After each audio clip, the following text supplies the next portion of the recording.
আসসালামু আলাইকুম viewers, welcome to my channel. আম্মুর সরেবেলা থেকে আমি রুনা ইসলাম প্রতিদিনের মতো হাজির হয়েছি আমার পাখির ঘরে নাস্তার রেসিপি নিয়ে। চলেন দেখে নেওয়া যাক। গরম গরম মজাদার এই খাস্তা ক্রিস্পি বড়াগুলো খেতে খুবই মজা। দেখেছেন টন টন করে শব্দ হচ্ছে, আর এটা এতটা মজাদার কি বলবো। চায়ের পানি বসিয়ে দিয়ে আপনি হাতে 5 মিনিট সময় নিয়েই এটা বানিয়ে নিতে পারবেন। বাচ্চা ছেলে বুড়ো সবাই পছন্দ করবে। চায়ের সাথে এমন একটা রেসিপি, বেশি কিছু না, ফ্রিজে পড়ে থাকা 2 পিস 1 পিস 3 পিস ব্রেড দিয়েই তৈরি করে নেওয়া যায়। ভিতরে দেখেছেন কতটা সুন্দর হয়ে একবারে ভাজা হয়েছে, খেতেও অসাধারণ। যদি বানিয়ে না নেন তাহলে কিভাবে বুঝবেন বলেন তো। আজকে বিকালে চায়ের সাথে নাস্তাটা হয়ে যাক, চলেন দেখে নেওয়া যাক কি দিয়ে কিভাবে তৈরি করে নেওয়া যায় এই ক্রিস্পি বলগুলো বা পাকোড়াগুলো। এই তো কি নিয়েছি সবই দেখিয়ে দিচ্ছি। আর সাথে আজকে আমার চায়ের সাথে এই নাস্তাটা বানিয়েও নিচ্ছি। চাট মশলা 1/2 চা চামচ, লাল মরিচের গুঁড়ো 1/2 চা চামচ, হলুদের গুঁড়ো 1/2 চা চামচ, ধনিয়ার গুঁড়ো 1/2 চা চামচ, জিরার গুঁড়ো 1/2 চা চামচ, আস্ত জিরা 1/2 চা চামচ, লবণ পরিমাণ মতো, আর রেড চিলি ফ্লেক্স 1/2 চা চামচ।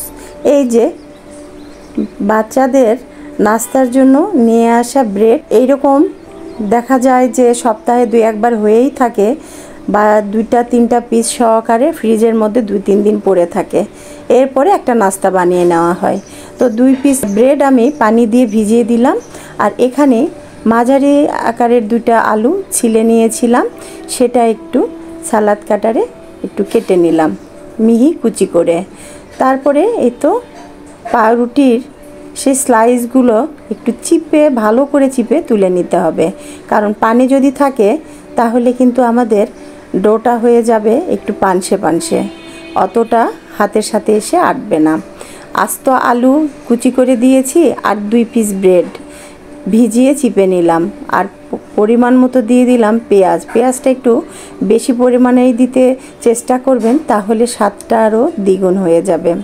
আমি এখানে 1/2 কাপ পরিমাণের পেঁয়াজ কুচি দিয়েছি। আর দিয়ে দিচ্ছি টেবিল চামচ দিয়ে 3 টেবিল চা চামচ কর্নফ্লাওয়ার, আর 1/2 চা চামচ কালো জিরে। এই কালো জিরেটা কিন্তু খাবার স্বাদ বাড়িয়ে দেয়। আর এই তো চিলি ফ্লেক্স সহকারে ঢেলে দিলাম যে মশলাগুলো রাখা ছিল। লবণটা পরিমাণ মতো দিয়ে নেবেন, আমি এখানে 1/2 চা চামচ দিয়েছি। আর দিয়ে দিলাম একটা ডিম। আমার যে পরিমাণের আজকে নাস্তা তৈরি করছি সেখানে একটা ডিমে যথেষ্ট। এই তো ভালো করে মাখিয়ে নিয়ে ছোট ছোট লেচি কেটে বল করে, বা যেভাবে দিয়ে নিতে পারেন।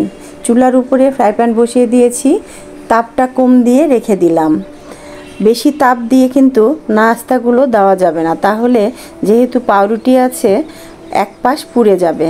তাই আমি অল্প হিটেই আগে সবগুলো পাকোড়া একটা করে দিয়ে নেব, আর জালটাও আস্তে আস্তে একটু করে বাড়িয়ে নেব। তারপরে দেখা যাবে যে আমার নাস্তাগুলো তেলের মধ্যে ছাড়াও হয়ে গেছে, এবং মিডিয়াম একটা হাই হিটে এই পাকোড়াগুলো ভেজে নেব। ভিতরে এবং বাহিরে খুব সুন্দর হয়ে ক্রিস্পি হয়ে ভাজা হয়ে যাবে। তাহলে দেখেছেন তো, আস্তে আস্তে আমি চুলার জালটা একটু বাড়িয়ে দিয়েছি, তেলটাও কিন্তু গরম হয়ে গেছে। এই তো আমার আজকে চায়ের সাথে নাস্তা বানিয়ে নিচ্ছি।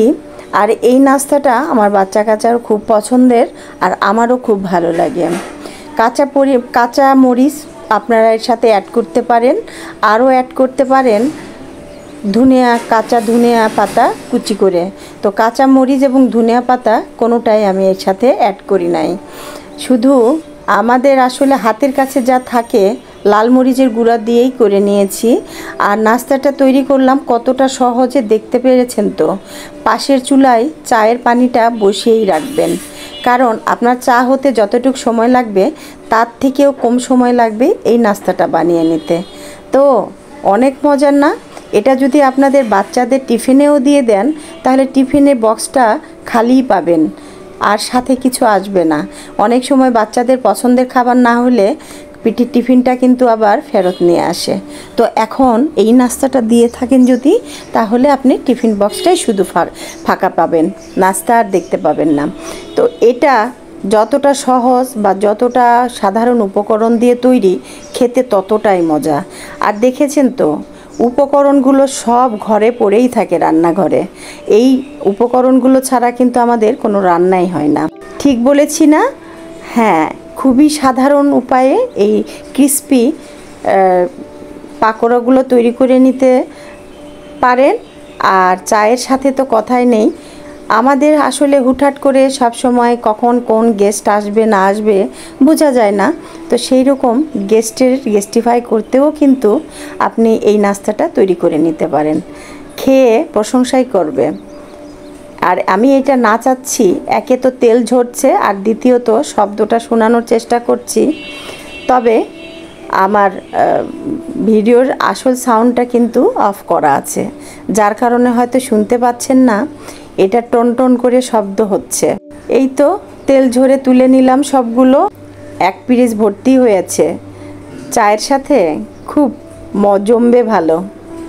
সকলে ভালো থাকবেন, সুস্থ থাকবেন। আর এরকম নতুন নতুন রেসিপি পেতে অবশ্যই লাইক, কমেন্ট, সাবস্ক্রাইব করে পাশেই থাকবেন।